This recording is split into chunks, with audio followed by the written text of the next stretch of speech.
আসসালামু আলাইকুম রহমতুল্লাহ। সিলেটে ফাতর লুট হওয়া নিয়ে যে তথ্য দিলেন শাইকে চরমনায়, চলুন একবার ভিডিওটা দেখে আসি। সাদা পাথর লুটপাট হয়ে যাচ্ছে।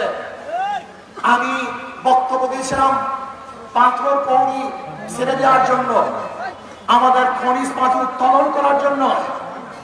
আমি লুটপাট করার জন্য বক্তৃতা করি নাই। আমি ভারত থেকে পাথর চড়া দামে আনার বিরুদ্ধে আন্দোলন করেছিলাম যে আমাদের দেশে পাথর উত্তোলন না করে ভারত থেকে পচা পাথর চড়া দামে আনে, এর বিরুদ্ধে বক্তৃতা দিয়েছিলাম।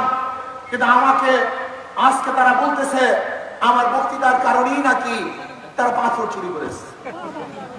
বিয়াকুমের অবস্থা কোথায়? আমি মনে করি পরিবেশ উপদেষ্টা ব্যর্থ হয়েছে। তিনি ব্যর্থ হয়েছেন।